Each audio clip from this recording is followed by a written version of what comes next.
Hello travelers, I'm Timothy French and we're in Conetoe, North Carolina to continue on our quest to visit every town center in the state. So let's get started looking right up there Main Street. Yeah, right there to the left is the town hall and post office, off in the distance there. And as you go out to the railroad tracks, there's really nothing else there. So I think what we're gonna do is get in on Riv and do a drive-through in this little small town. So let's get inside and get going. So we've turned around now and we're getting ready to go back into town. The town hall and the post office will be right up here on the left.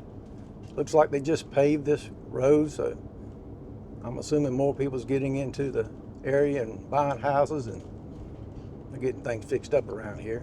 It's a nice drive in. There on your left is the post office and the kind of Conetoe town hall right there. And that's it. Look at the rest of the town here. They got a little building on the right here that is abandoned now. I don't know what that was at one time. Could have been a convenience store or gas station or something. I'm not sure. You guys live here, let us know. Couldn't find much on the history here. Here's the railroad. I did find one video that a girl made, and it's good. I'm gonna link to it below.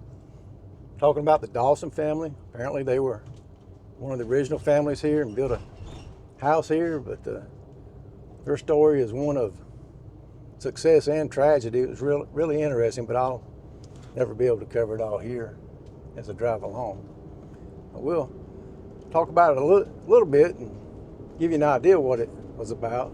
Basically, it said, from weddings to murder, discover the stories of the people who own this home in Conetoe, North Carolina.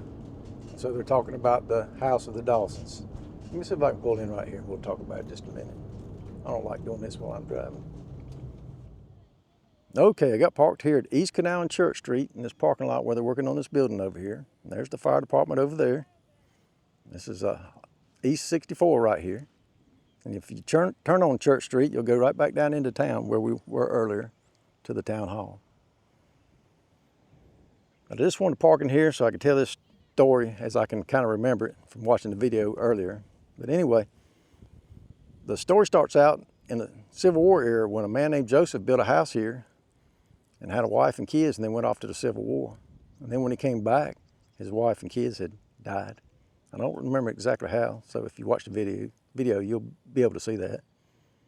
But anyway, he went on to marry another woman, had a bunch of kids, and then he finally sold the house to a man named Dawson. And I'm not sure if the kids I'm going to talk about next were his or Joseph's kids, but anyway, one of the daughters had lived in that house and got married in that house and also died in the house. And it was a tragic story because her husband had caught tuberculosis and said he was not going to die of that disease.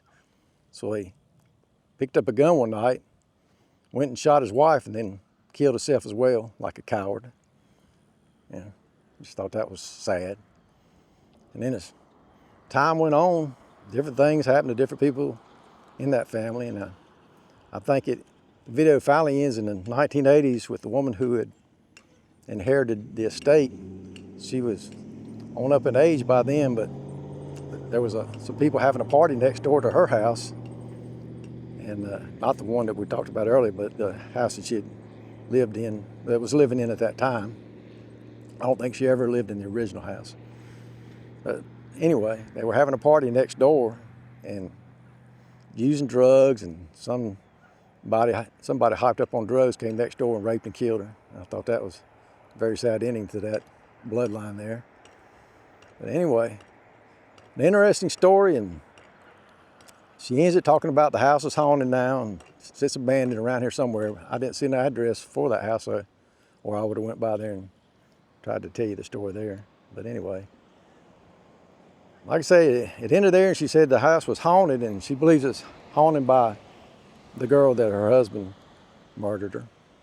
So yeah, you just never know what goes on in these towns, big or small, all kinds of stories of people's lives. I hope you enjoyed hearing a little bit about that one and seeing the town, and maybe you'll watch that video and of course you'll get the full story. And I'm sure I got some things wrong, so you'll you'll be able to hear it the correct way. So we're going to end it here. Conetoe, North Carolina. Hope you enjoyed this short walk, talk, and drive. If you did, I appreciate it. If you like, subscribe, and share. Y'all take care.